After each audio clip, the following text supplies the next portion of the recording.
Bonjour à tous, eh bien je vous retrouve en ce dimanche 21 septembre pour voir ce que cette nouvelle lune en Vierge a à nous dire, à nous apporter, qu'est-ce qu'on va devoir travailler.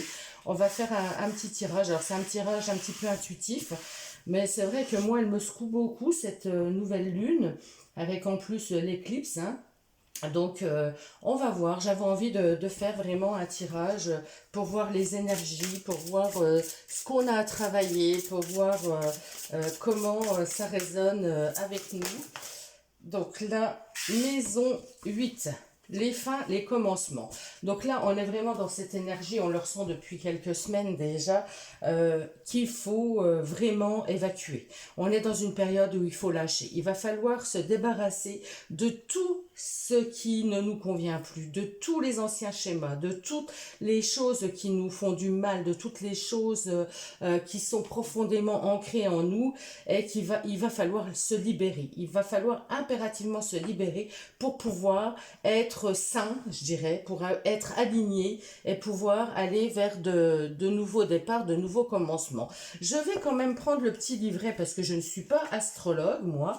J'ai cet oracle depuis un moment, l'astrologie de la lune noire, et on va voir qu'est-ce que nous dit cette carte, parce que c'est vrai que, voilà, moi je l'interprète par rapport à mon ressenti, hein, ici c'est vraiment un ressenti intuitif, mais je ne connais pas plus que ça les maisons, voilà. Alors, qu'est-ce qu'on nous dit? Euh, J'aimerais aller directement. Bon, c'est la carte qui correspond à la 9 d'épée dans le tarot. Voilà, moi j'ai la correspondance là. Donc la 9 d'épée, eh ben, effectivement, elle nous parle d'angoisse, elle nous parle de stress, elle nous parle de ressasser, vous savez, d'être une optique où on a le mental qui tourne en boucle. Donc là, c'est la carte aussi concernant le décès, le partage des ressources, les héritages, les dangers, l'occulte, les fantômes, les dettes. Donc là, moi, je suis vraiment dans cette idée qu'il faut lâcher des choses qui sont là, qu'on rumine en boucle, qui sont vraiment au plus profond de nous, bien ancrées, et qu'il faut évacuer. La transformation, la vie après la mort, le commencement ou la fin, renaître. Voilà, c'est renaître. C'est vraiment la carte des commencements et des fins. Donc là, de mon corps pourrissant, pousseront les fleurs et je sais en elles, et c'est cela l'éternité, et je serai en elles. C'est ici que tout devient sombre et mystérieux. En astrologie, la maison 8 représente la longue nuit noire avant l'arrivée de la lumière. Ah voilà, la nuit noire de l'âme. Donc on passe, bon, la nuit noire de l'âme, pour moi, c'est vraiment, on passe dans une période où on est presque en dépression. On est perdu. On ne sait plus comment avancer, on ne sait plus vers quel chemin prendre. C'est la confusion totale en nous. Et là, on ne sait plus comment faire pour aller de l'avant. On est vraiment bloqué. Et là, on a vraiment cette énergie, c'est vrai, cette énergie en ce moment où on a envie que la lumière revienne, où on a envie de voir clair, on a envie... donc je ne vais pas trop lire le bouquin finalement, hein. Voilà, j'ai pris deux, trois expressions, mais là on a vraiment envie de refaire la lumière sur les choses qui sont sombres. On a envie d'aller, de surmonter ses peines, de surmonter ses chagrins, de surmonter sa nostalgie, de surmonter tout ce qui nous pèse en fait. Donc là, c'est l'énergie un petit peu de cette pleine lune, et moi je la ressens tout à fait comme ça. Ça fait quelques jours, je pleure un petit peu pour rien. Je me dis c'est pas grave, hein, j'évacue. Hier j'ai fait un bain de pied avec du sel d'Himalaya parce que je sens que j'ai besoin de me purifier. Je ne suis plus alignée. Alors comment on sent qu'on n'est plus aligné? Bah, tout simplement, on se sent pas bien. On se sent pas bien, mais on ne sait pas pourquoi. Donc là, pour se réaligner, eh ben, il y a besoin vraiment de retrouver son bien-être, de retrouver des choses qu'on aime faire, de retrouver sa vitalité. Ça. Vous voyez, on est un petit peu entre deux là, et on ne sait pas pourquoi, c'est ça le pire. On ne sait pas pourquoi, mais ces énergies de nouvelle lune là, eh ben c'est ces énergies-là en ce moment que moi c'est ça que je ressens pleinement. Ah zut, j'en ai deux, j'en voudrais qu'une. Alors, donc là, 3 plus 2, ça fait 5. Et la 5 dans le tarot de Marseille, enfin la 5, la signification générale du 5, c'est quand même les changements, c'est quand même les pertes, c'est quand même le fait de se libérer, de trouver de l'adaptabilité. Donc c'est vraiment, il faut laisser, se délester. Hein. Pour moi, il faut se délester pour retrouver sa lumière. Hein. On est vraiment dans ces énergies-là. Là, je vais prendre l'oracle des chakras pour voir ce qu'on nous dit, s'il y a un chakra particulier à nettoyer. Enfin, on va voir ce qui en ressort. Je voudrais qu'une carte, s'il vous plaît. Alors, j'aime bien les couleurs sur cette carte. Hein, c'est les couleurs de l'automne. Hein, on rentre dans l'automne. C'est Mabon. Voilà. Faites vos petits rituels. Faites votre petit hôtel. Faites rapport humain. Intimité, liberté, tolérance, confiance. Donc là, on nous dit peut-être de retrouver la confiance au rapport humain. C'est dans les rapports humains, c'est dans... Alors ça, c'est le chakra sacré. Hein. Le chakra sacré, chakra racine. Hein. On est vraiment dans les mêmes couleurs, je dirais. Hein. Je vais prendre la carte 9. Là, je vais vous la lire, celle-ci, pour voir ce que ça nous dit. Rapport humain, intimité, liberté, tolérance, confiance. Honorez l'aspect sacré et la beauté des relations que vous entretenez avec les autres, les fenêtres d'échange et les reflets dans le miroir. Message. Dans la langue maya, il existe une salutation qui explique bien ce que nous apportons mutuellement de mieux. La caisse. Dans la version originale, elle signifie « Je suis un autre toi ». Comme le namasté indien, In Lakes salue le divin en chacun de nous.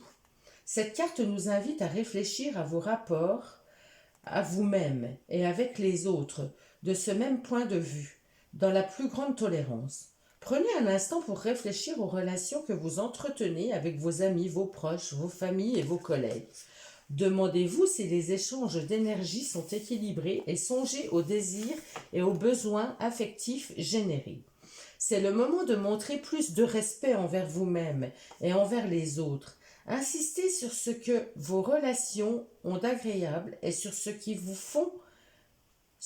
fait aimer les gens. Explorez votre capacité à donner et votre volonté de recevoir.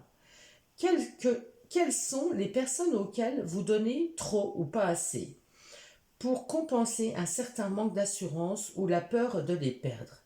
Honorez la beauté et le sacré qui sont au cœur de toute relation. Prenez conscience de vos propres besoins et désirs et saluez ceux des autres. Trouvez leurs talents cachés, acceptez chaque individu tel qu'il est, sans essayer de le changer ou de le contrôler. Donnez-vous une chance de passer du temps avec des gens qui vous inspirent et d'inspirer ceux que vous fréquentez. Considérez toute relation comme un reflet dans le miroir, un pas vers une meilleure compréhension de votre moi profond. La vie est faite de rencontres. Levez-vous, vous n'êtes pas seul. Donc là, on vous dit de ne pas rester seul, on vous dit d'aller vers les autres, on vous dit de voir le meilleur en l'autre, le meilleur en vous. Arrêtez de vous rabaisser, de vous auto-saboter, voilà, vous êtes aussi valable que les autres, vous êtes aussi une aussi belle personne que les autres. Ce que vous voyez en les autres, vous l'avez en vous forcément. Donc là, voilà, il y a vraiment un travail vraiment très très profond, moi je dis, à faire en ce moment. J'aurais aimé savoir à quoi correspondait exactement la maison 8. Je suis sûre que j'ai des bouquins là-dessus. Ça serait peut-être un petit peu long de les retrouver, à moins que je l'ai vraiment sous les yeux. Mais la maison 8, où c'est qu'il est mon... J'avais un livre qui était très bien sur tout ce qui est, sur tout ce qui est astrologie. Mais juste comprendre, parce que je suis sûre qu'on est tout proche, là. On le touche, le... Où c'est que j'ai mis ce livre concernant l'astrologie? Voilà. C'est un super livre que j'avais trouvé pour un rien, en fait. Je l'avais trouvé dans un ose, voilà. Donc, initiation à l'astrologie. Alors, j'ai toutes mes notes, hein, évidemment. J'ai des choses personnelles. On va aller chercher la maison 8 parce que je suis sûre qu'il y a quelque chose vraiment de profond avec cette maison. Je sais pas, moi je le ressens comme ça, même si je les connais pas plus que ça. Alors, les maisons, elles sont où? Voilà, là, j'avais fait un petit repère, les maisons. La maison 8. La maison 8, c'est mon laboratoire d'alchimie, mes ombres, ma sexualité. La maison 8 est ce que j'appelle le laboratoire de l'alchimiste. C'est là que se trouve tout ce qui est tabou, caché, ce qu'on pourrait appeler notre part d'ombre, ce qu'on est venu transformer en lumière, voyez, nos peurs, nos pulsions. La maison 8 parle de sexualité, d'ésotérisme, de psychologie, des profondeurs. C'est une maison associée à la connaissance de soi par l'auto-analyse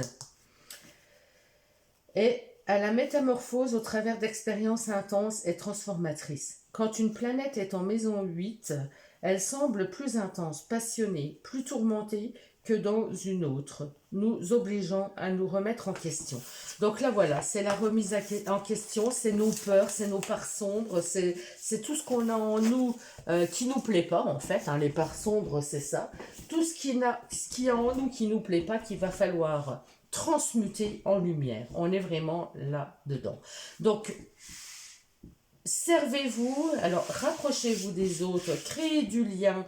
Voilà ce qu'on nous dit, de créer du lien, d'aller vers les autres. On a le 9. Le 9, c'est vraiment l'introspection. C'est vraiment être en introspection profonde. On est quand même vraiment dans ces énergies-là. Hein.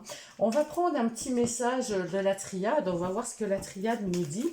Mais voilà, libérez toutes vos peurs, toutes vos craintes, tous vos doutes, tout ce que vous ruminez, tout ce qui n'est pas bon à l'intérieur de vous, eh ben, transcendez-le, faites des nouvelles connaissances, allez vers les gens, créez des liens, allez sur des groupes, partagez des choses qui vous intéressent. Voilà, c'est un petit peu tout ça, hein, cette énergie de cette pleine lune. Donc là, on a le 3. Le 3, c'est l'expansion. Hein. Le 3, c'est la trinité. C'est vraiment 1 plus 1 égale 3. Parce que 1 plus 1, c'est le couple. Et 3, on fonde ben, les enfants. Hein, dans le visuel, moi, c'est ça qui me vient quand je vois la Trinité, c'est vraiment ça. 1 plus 1, on crée quelque chose d'autre. C'est aussi de voir les choses telles qu'elles sont. C'est aussi le fait d'avoir la clarté sur les choses. Hein. Donc, on a cette 3. J'en ai une qui est retournée, j'ai l'impression, oui. Foudre. Alors la foudre, c'est vraiment des éléments imprévisibles, mais c'est aussi la prise de conscience. Là, je vais plutôt aller vers ça, parce qu'on voit clair, on prend conscience des choses. Et la dernière carte va nous parler de frères. Alors j'adore cette carte parce qu'elle est très en cohérence avec celle-ci. Celle-ci, on nous parle de rapport humain, d'aller vers les autres, de voir en l'autre ce qu'on a en nous. Et là, c'est ça, le frère, vous voyez cette carte, c'est deux jumeaux qui se regardent en fait. Hein. C'est deux personnes qui se regardent, ou le miroir. On pourrait mettre un miroir au milieu. Et on est l'autre, on est qu'un en fait. C'est l'unité, c'est vraiment on fait partie d'un tout et on est tous identiques. Donc là, prendre conscience de ça et va faire libérer toutes nos peurs, toutes nos craintes, toutes nos parts d'ombre. Voilà, là on parle d'énergie. Donc l'énergie, c'est l'énergie vitale, c'est tout ce qui est puissant, c'est ce qui nous relie, c'est vraiment tout ce qui nous entoure. Se servir de la bonne énergie. L'énergie, c'est aussi, vous voyez, le réseau, c'est un réseau. L'énergie, elle va, elle vient. Donc c'est ça qu'on vous demande en fait. On vous demande d'extérioriser, d'échanger, d'être vraiment dans le partage pour pouvoir vous libérer de tout ce qui vous pèse à l'intérieur. On va prendre quelques cartes de l'œil de lotus et on va voir quel message on a pour nous. Que nous dit l'œil de lotus? prendre la une.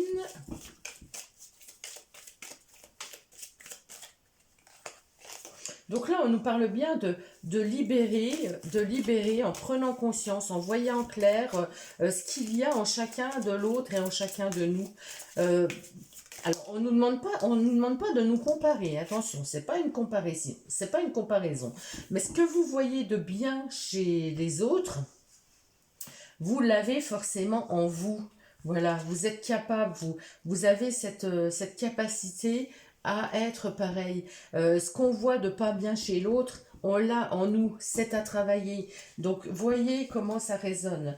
La mort, donc on me parle bien de fin, hein, de mettre fin, la route barrée et le choix. Donc là, on voit bien qu'on est quand même dans une situation où il y a un blocage. Il y a un blocage, il y a des choses vraiment à transmuter.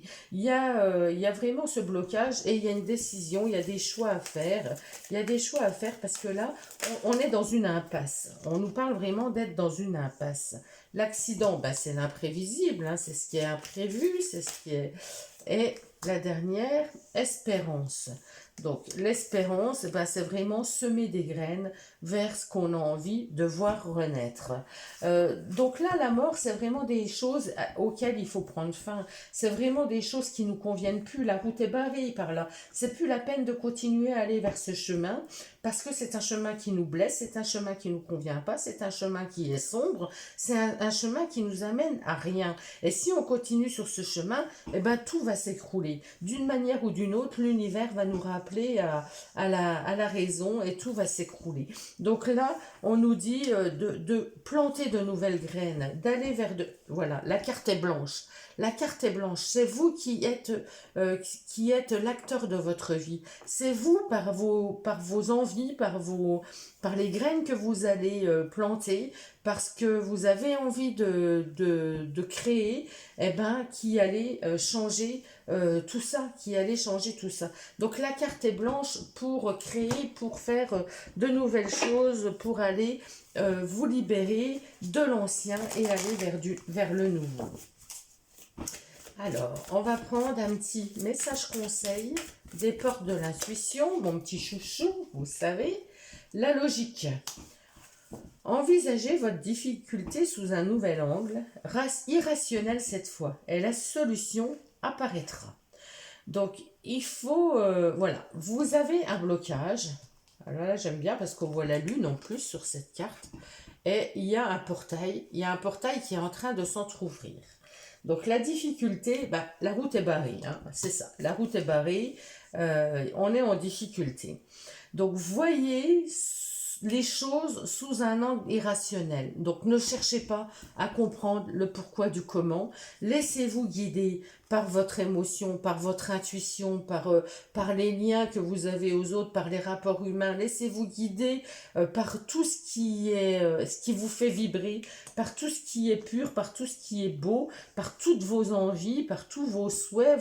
Et vous allez voir que la solution va apparaître parce que le portail va s'ouvrir.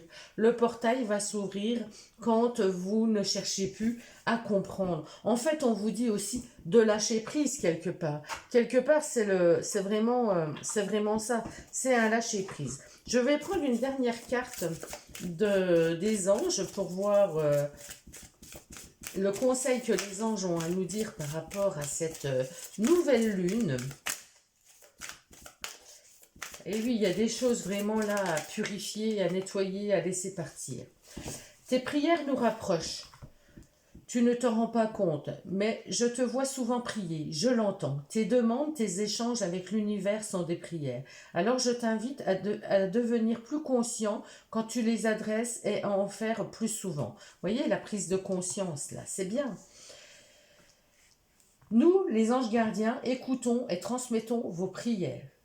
Que tu les fasses pour toi-même ou pour un proche, nous sommes là pour les écouter. Donc voilà, vous n'êtes pas seul, vous pouvez vous rapprocher à l'univers, Dieu, les anges, les archanges, enfin, vous appelez comme vous voulez, si vous, voilà, c'est pas une question de religion, c'est une question de foi à quelque chose. Ça peut être vos défunts, ça peut être n'importe qui qui vous apporte du bien, que vous vous sentez écouté. Vous êtes écouté, vous êtes écouté. Donc n'hésitez pas à demander, n'hésitez pas à implorer, à invoquer, à demander, et vous verrez que vous aurez des messages, que vous recevrez des réponses à vos questions. Voilà, et ben c'est assez puissant, hein. Je m'en doutais, hein, que cette pleine lune allait être puissante, puisque vu comme elle remue, alors je sais pas vous, vous pouvez me dire dans les commentaires comment ça se passe pour vous, comment vous la ressentez, pas de pleine lune, nouvelle lune, pardon. Comment vous la ressentez cette nouvelle lune, comment vous vous sentez, ouais, qu'est-ce qu'elle procure en vous. C'est une bonne façon d'échanger aussi et de voir si tout le monde est touché ou si c'est quelques personnes. Mais alors n'oubliez pas de transmuter vos peurs, vos parts d'ombre, tout ce qui est négatif en vous, j'ai envie de dire. Hein. On sait ses côtés sombres, on sait ce qu'on fait, ce qui plaît pas aux autres, on sait, voilà, les autres sont le reflet, donc on voit aussi ce qui nous est reproché. Donc ce qui nous est reproché, c'est souvent nos parts d'ombre.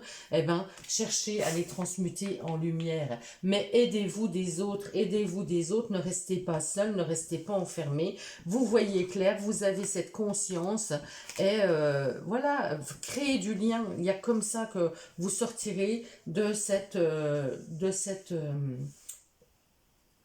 passade un petit peu sombre, un petit peu nostalgique, un petit peu lourde, parce que c'est vrai que c'est des énergies qui sont quand même puissantes. Hein. Là, on nous pousse, mais on voit pas trop vers quoi, on voit pas trop vers où, mais on sent bien qu'il y a des choses qui remontent, il y a des choses qui sont à épurer, hein. Il y a des choses qui sont à nettoyer, à épurer.